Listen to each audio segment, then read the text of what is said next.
hoi takin udung si pastor bial changa kal sok sok te kan thu kunai lo tinga ano ani nom na ka dream te win lo be kule ni ge nom ka ma be ni West Thailand pastor bial ma yen palai sumriat palilai anu kal thia bial tu pastor Reverend Benjamin Larry Pro ada hawin ani hi lo thani hoi takin West Thailand pastor bial de ding le am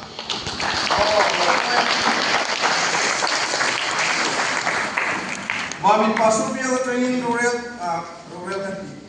kong prinsip kepala ini sungguh leparia aron kala biar pastor Reverend Alan we have been anon sabu maini an mani lo dingsel ako itakin kan ko dito beng ko mani lo na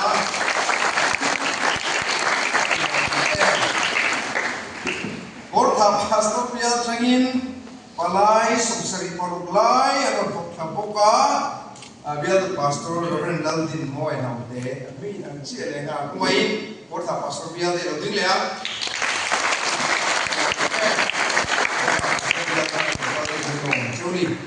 kan pastor biar changian asa si kan chele ti lo an ni lang deu thak maya masih mi som thuk chong de an ni ka ria ai na yan biar pastor Reverend Laldin ka sa ya ko bin ron thok chawani hoi de kan pastor biar changa lo kal de ding le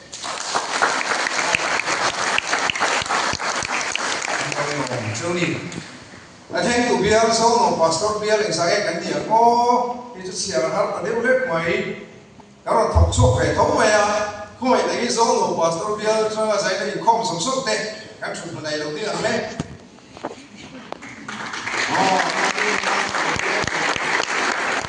cái tu ta có không cũng mang tu rin anh xong cho thà nào là mà lúc đó nó rất là nề cái không bị gì chơi tu rin tu sakna an ha chu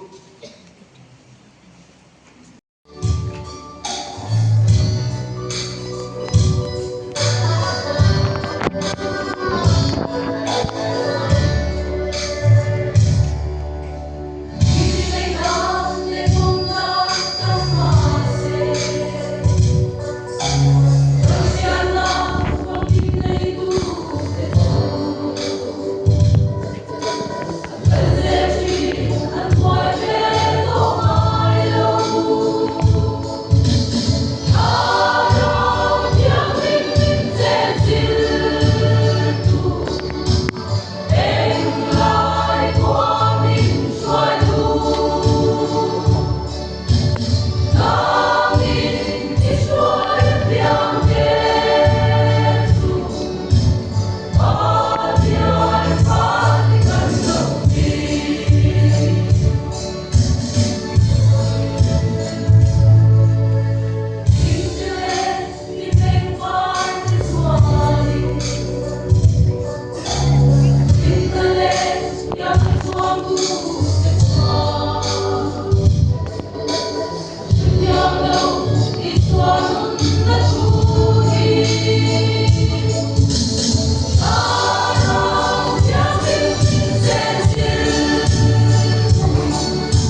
Temple ansat trong takin terang kan lo lalu ke saya terang yang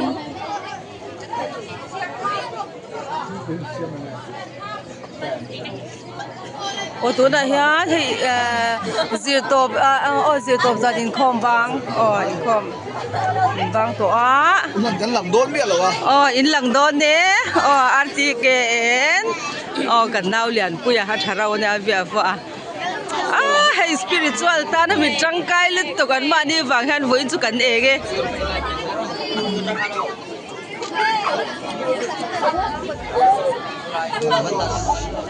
ang nai lut to hey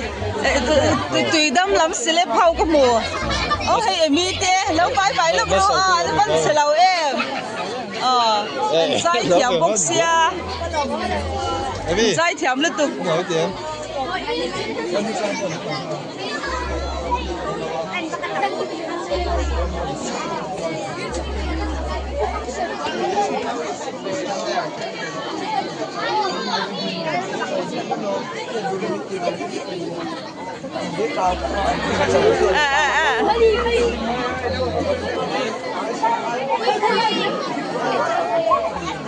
anh sĩ tập thế